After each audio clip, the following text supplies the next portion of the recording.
made your point. You have made your point. Now, Asauddin Owaisi, please. शुक्रिया chairman साहब, आपने मुझे बोलने का मौका दिया।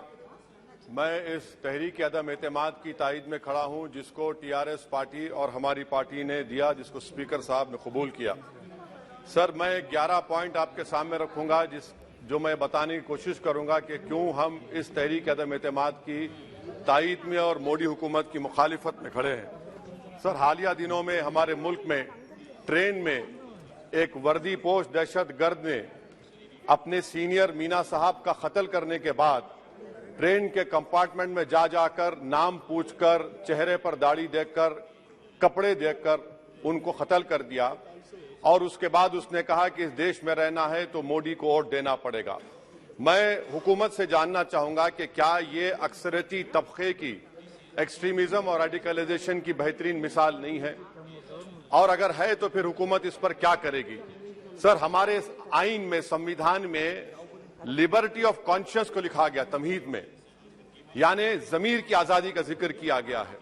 मैं हुकूमत से और खास तौर से वजीर आजम से जानना चाहता हूं कि कहां गया इस हुकूमत का जमीर, कॉन्शियस जिसको अंग्रेजी में कहते हैं, जब नूह में 750 इमारतों को बगैर ड्यू प्रोसेस फॉलो किए उनके इमारतों को मुनज़्ज़म कर दिया गया, और इसलिए कि वो मुसलमान थे, पूरे के पूरे इलीगल थे।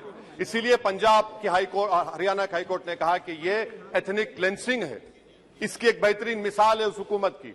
तीसरी है कि इस मुल्क में एक नफरत का माहौल, बल्कि एक आतिश को पैदा कर दिया गया, मुसलमानों के खिलाफ नफरत का माहौल। ये 9 साल का इनका ये कारनामा है। तीसरा सर, मणिपुर के ताल्लुक से कल बड़ा लंबा जवाब वजीर दाखिला ने दिया। सर, आसाम राइफल के ऊपर केस बुक हो जाता है, एफआईआर हो जाता है। क्या हो रहा है वहां पर? कहां गया आपका कॉन्शियस, कहां गया आपका जमीर, जब वहां की महिलाओं की अस्मत रेजी की जा रही है? और आप मुख्यमंत्री को नहीं हटाना चाहते इसलिए क्योंकि वो कोऑपरेट कर रहा है।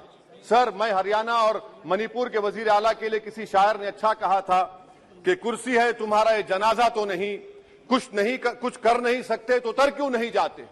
आखिर कहां गया? उन ताबूतों में खो गया कि आपका कॉन्शियस, आपका जमीर, जहां पर 50,000 लोग बेघर हो गए, यानी 6 लाख हथियारों को लूटा जा रहा है।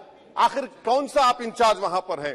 सर, 4था पॉइंट, हिजाब को एक मसला बना दिया गया और मुस्लिम बच्चों को तालीम से महरूम कर दिया गया। क्या यह आपका लिबर्टी ऑफ कॉन्शियस है? कहां गया आपका जमीर?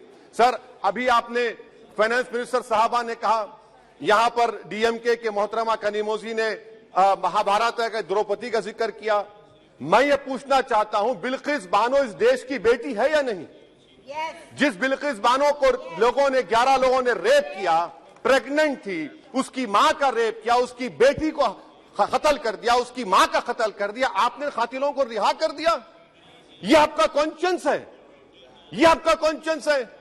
आप तो मेजोरिटेरियन पॉलिटिक्स को फरोग दे रहे हैं। सर, चौथा, आज चाइना के ऊपर कोई नहीं बोलते हैं। प्रधानमंत्री मोदी ने उस वक्त 2013 में जब प्रधानमंत्री नहीं थे, कहा था कि समस्या बॉर्डर पर नहीं, दिल्ली में है। अगर हम अपनी जमीन पर हैं तो डिसएंगेजमेंट क्यों कर रहे हैं? क्या आज चीन हमारी जमीन पर नहीं बैठा है? क्या आज चीन से आप बातचीत कर रहे हैं? आप डिसएंगेजमेंट कर दिए। बताइए डी एस्केलेशन, डी इंडक्शन कब होगा? मैं आपके जरिए से हुकूमत को बता रहा हूं कि अगर प्रधानमंत्री ने अहमदाबाद में शी जिनपिंग को बुलाकर झूला झुलाया था, क्या हुआ? क्या नतीजा निकला उसका? चेन्नई दिखाया, क्या नतीजा निकला? सर, इसलिए चीन पर बोलिए, चीन को उखाड़ कर फेंकिए। सर, और एक पॉइंट जिस पर मैं मुखालिफ तायद में खड़ा हूं, हाई इन्फ्लेशन है इस मुल्क में, हाई अनएम्प्लॉयमेंट है, स्टैग्नेटिंग कंजम्पशन है। इसकी वजह से महिलाओं में हाई एनीमिया लीड कर रहा है। ये हुकूमत इसकी जिम्मेदार है। सर, कुलभूषण जाधव कहां है? पाकिस्तान में बैठा है, आप क्यों नहीं लेके आते? आप विश्वगुरु कहते हैं, कुलभूषण जाधव को भूल गए आप। कतर में 8 नेवी ऑफिसर 1 साल से जेल में हैं, आप नहीं ला सके उनको। सर, और एक चीज, 1991 का प्लेसेस ऑफ वर्शिप एक्ट इस ऐवान में पास किया गया था कि तारीख के जख्मों को नहीं खुरेदा जाएगा। आप खुरोद रहे हैं उनको। मैं आपको इंतबाह दे रहा हूं, वार्न कर रहा हूं, इस मुल्क को 90 के दहे में मत लेकर जाइए। 91 का एक्ट, सुप्रीम कोर्ट में जवाब दीजिए कि आपकी हुकूमत 91 प्लेस ऑफ वर्शिप एक्ट की कायम है, उस पर कायम रहेगी। यूसीसी, सर, इस यूसीसी का फॉर्मूला क्या है?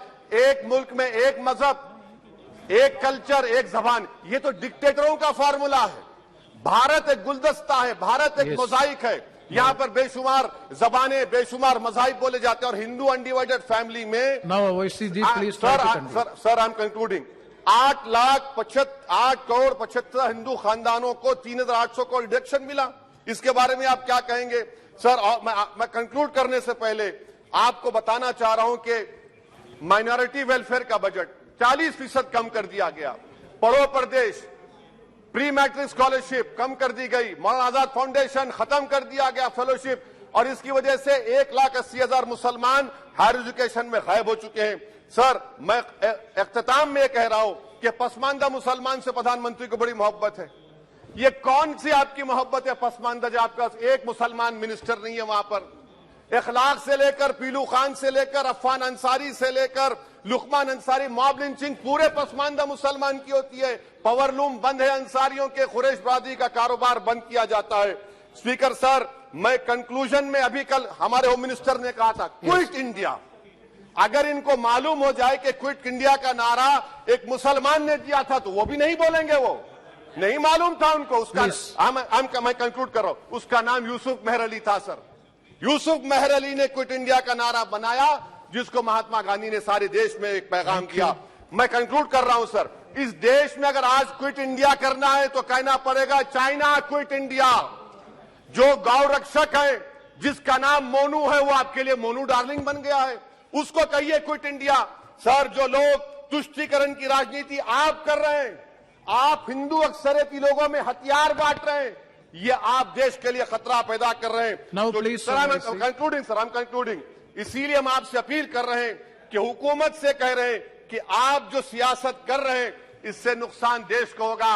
प्रधानमंत्री जब खड़े होकर जवाब देंगे, हम उनसे पूछना चाह रहे हैं, पॉइंटेड क्वेश्चन है, क्या देश बड़ा है या हिंदुत्व गोलवालकर की आइडियोलॉजी बड़ी है? मैं इस तहरीक अदम एतमाद की तायद में खड़ा हूं और हुकूमत की मुखालिफत में। सर, एक आधा मिनट सर, दो लोग, दो महाज है इस मुल्क में, एक चौकीदार है, एक दुकानदार है। एक चौकीदार है, एक दुकानदार है। जब जुल्म हम पे होता कोई मुंह नहीं खोलते।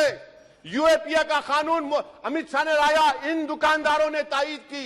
आज उस यूएपीए के कानून में 83 साल का बुढ़ा सिपर खत्म करो, सिपर नहीं होने से मर गया। आखिर कब तक दुकानदार और चौकीदार हमारी लाशों पर सियासत? सर, हम कंक्लूडिंग, कब तक सियासत करेंगे? अगर आप जुल्म के खिलाफ आवाज नहीं उठाएंगे तो आपकी दुकानदारी नहीं चलेगी, चौकीदार को बदलेंगे, तीसरा महाज करेगा। शुक्रिया सर।